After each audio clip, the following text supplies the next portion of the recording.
Assalamualaikum warahmatullahi wabarakatuh. Alhamdulillahirabbil alamin wassalatu wassalamu ala asyrofil anbiya'i wal mursalin wa ala alihi wa sahbihi. Asyhadu an la ilaha illallah wa asyhadu anna Muhammadar Rasulullah. Bapak-bapak, ibu-ibu dan adik-adik jamaah subuh yang dimuliakan Allah, marilah kita senantiasa bersyukur kepada Allah bahwa hingga pagi hari ini kita masih diberi kesempatan untuk hadir di Masjid Jabal Rahmah ini untuk menjalankan sholat subuh berjamaah. Moga-moga kenikmatan ini senantiasa diberikan atau diberi kesempatan oleh Allah kepada kita semua, sehingga di hari-hari yang akan datang kita masih akan bisa menikmati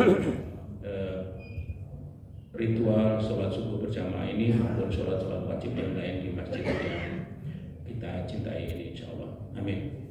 Bapak Ibu sekalian, Lebaran haji mungkin sudah mendekati ujungnya, mungkin hari ini hari terakhir takbir ya Ustaz ya. Jadi besok pagi mungkin sudah tidak terdengar lagi suara takbir, tapi bukan berarti gema dari takbir itu tidak ada. Dari takbir itu moga-moga masih bisa kita rasakan di dada kita masing-masing hingga kita menjelang musim takbir yang akan datang, insya Allah tahun depan, insya Allah tahun depan. Moga-moga kita masih diberi umur sampai ke masa itu sehingga masih bisa menikmati kenikmatan-kenikmatan seperti ini. Bapak Ibu sekalian, kemarin Prof. Warno menjelaskan sedikit tentang judi online, gitu ya.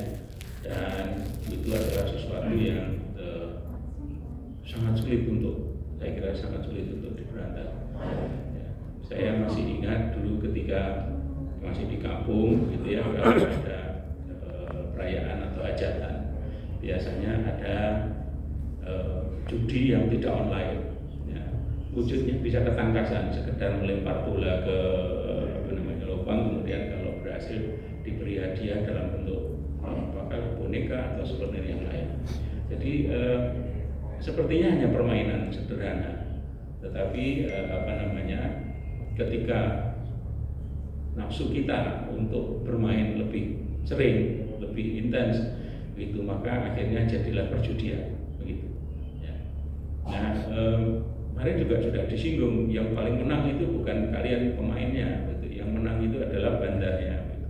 Jadi si bandar juga punya trik, biasanya kalau judinya judi yang judi atau permainan yang ilegal, gitu ya. Saya masih ingat betul nonton wayang, kemudian kok sepi, teman-teman pada kemana rumahnya menonton, agak jauh dari tempat pertunjukan, itu ada kalangan perjudian begitu, karena malam hari dibukanya sederhana, gitu ya. Nah, ketika mereka pintar juga rupanya, jadi pasti ada backup dari aparat juga, begitu ya, sehingga ketika anak-anak ini bekalnya sudah ditaruh di meja perjudian dan kemudian tentu saja ada yang menang, ada yang kalah, begitu uang berputar di situ dengan cepat, dan ketika sudah semakin banyak uang terkumpul di latar perjudian itu, apa yang dilakukan? Lampu dimatikan tiba-tiba oleh para bandar ini, ya, oleh para penjudi ini, sehingga terjadi kekisruhan di situ. Kekisruhannya apa? Saling adu cepat untuk mengambil uang yang sudah ada di meja tadi, yang sudah ada di pelataran tadi. Jadi yang menang bandarnya juga, begitu ya. Karena kita-kitanya orang-orang yang berjudi atau yang tidak biasa berjudi, gitu, sudah ketakutan dulu ketika lampunya lampu jempor atau lampu oncor, lampu minyak, begitu ya, dimatikan, maka kemudian ada yang berteriak sesuatu, begitu, sehingga orang berlarian kemana-mana, ya, sehingga si bandar judinya lah yang tinggal meraup uang yang ada di situ. Jadi itulah permainan. Menarik juga menurut saya cari orang atau anak manusia ini mencari sesuatu rezeki dengan cara seperti itu. Ya. Nah, kita masih ingat mungkin pasti sudah, kecuali yang generasi muda mungkin tidak melewati ya, di tahun 80-an itu ada judi forecast atau forecast, ya, yang sebelumnya adalah undian harapan. Nah, yang saya tidak ingat tanggalnya, tapi yang saya ingat adalah waktu itu masih zamannya Pak Tomo. Kemudian pada suatu hari ternyata ada terjadi nggak tahu sebuah kesalahan atau apa, bandar judi ini kebobolan. Jadi untuk skala nasional itu cukup besar. Jadi banyak pemenang pada hari itu. Apa yang dilakukan? Ingat saya waktu itu Porkas itu dibuka 2 minggu sekali kalau tidak salah, atau 1 bulan sekali. 2 minggu sekali, masih ada yang ingat itu. Ya. Nah kemudian pemerintah begitu dalam hal ini adalah Menko atau Menteri Sosial, ya. Kementerian Sosial. Pokoknya karena bandarnya kalah, maka Porkas itu minggu berikutnya dibuka lagi. Alasannya karena minggu kemarin banyak yang menang, katanya begitu. Ya, padahal yang sebenarnya adalah bandarnya kalah, begitu. Kenapa kalau bandarnya kalah? Karena bandar tidak boleh kalah, begitu. Bandarnya harus menang, begitu ya. Kenapa? Karena nanti setorannya ke pemerintah baik yang legal dalam bentuk pajak maupun yang ilegal dalam bentuk upeti itu akan menurun begitu, sehingga pendapatan itu harus ditambah begitu. Jadi luar biasa menurut saya. Jadi kadang-kadang ya itulah logika perjudian begitu ya. Jadi kalau bandarnya kalah itu maka minta permainan ditingkatkan begitu supaya pendapatan bisa ditingkatkan. Bapak Ibu sekalian, jadi perjudian ini tampaknya di kalangan masyarakat kita sehari-hari juga terjadi begitu ya, macam-macam itu. Jadi kalau masih zaman dulu lagi, saya mengingat masa kecil, masa anak-anak saya gitu ya, di kampung saya mobil itu ada yang lewat, tetapi jarang-jarang, belum seramai sekarang dunia ini. Ya, itu bahkan mobil yang akan lewat, plat nomor mobil yang akan lewat itu bisa diperjudikan begitu ya. Jadi orang ngumpul dan ada pekerjaan. Jadi mobil berikutnya nanti platnya ganjil atau genap, sederhana aja begitu ya. Dan itu diperjudikan, aneh juga dalam itu. Tapi ya itulah, karena kita nggak punya pekerjaan, yang memang nggak ada yang harus dikerjakan malam hari begitu, sehingga mobil lewat pun bisa diperjudikan begitu. Bapak Ibu sekalian, hampir segala sektor dalam hidup kita mungkin diwarnai oleh hal-hal seperti itu. Ya, mungkin kita secara tidak sengaja juga melakukannya, tetapi kita harus segera menyadari diri bahwa hal-hal seperti itu bisa menjurus kepada kesulitan yang kecil ataupun besar. Kecil itu kalau kita sadari kemudian kita hentikan aktivitas seperti itu, tetapi kalau tidak ya makin hari akan makin besar. Kadang-kadang saya berpikir orang bermain di saham itu kurang lebih mainnya juga seperti perjudian begitu ya. Jadi tetapi lebih logis, lebih berpikir logis. Tapi ya itulah atau inilah hidup di dunia masa kini gitu ya.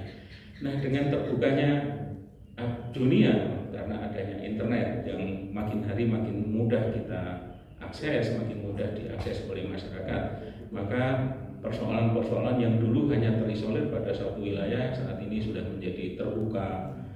Kita tiba-tiba kagum gitu ya, atas sukses yang dilakukan masyarakat Jawa Tengah di sebuah desa di mana di Batur ya, yang satu desa hampir semuanya masyarakatnya bisa berkorban karena dengan menabung secara harian misalnya.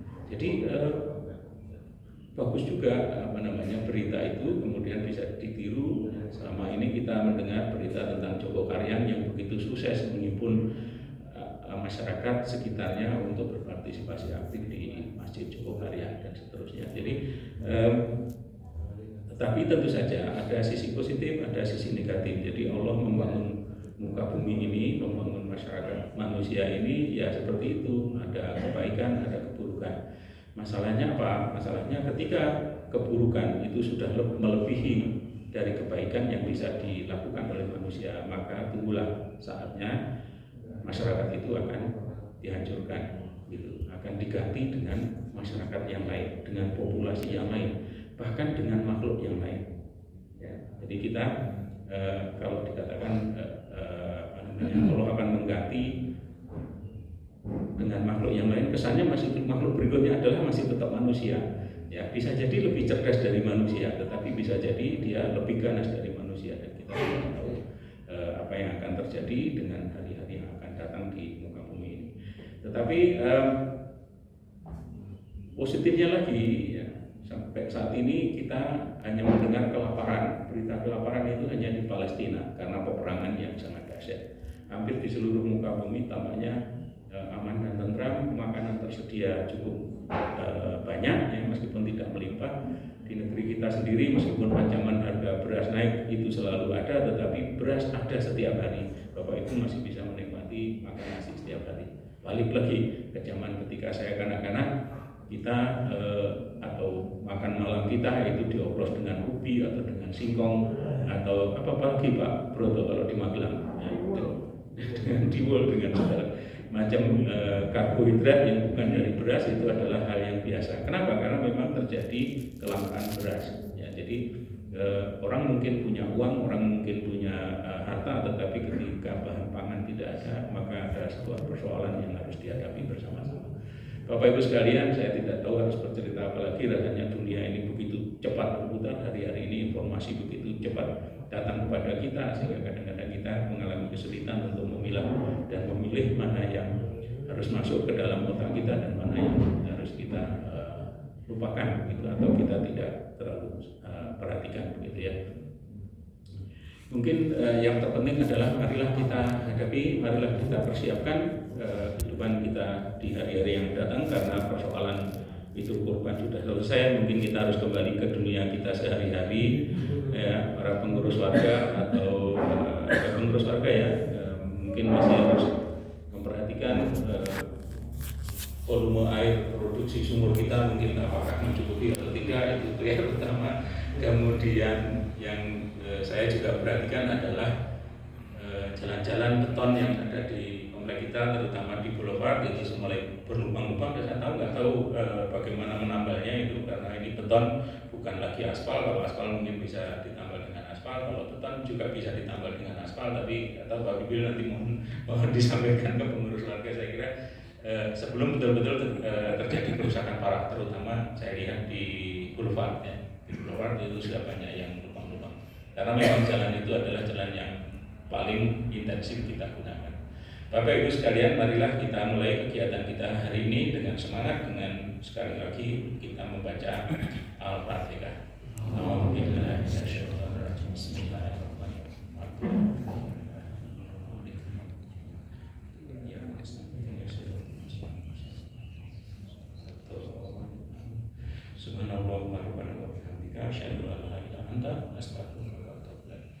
Billahi taufiq wal hidayah. Wassalamualaikum warahmatullahi wabarakatuh.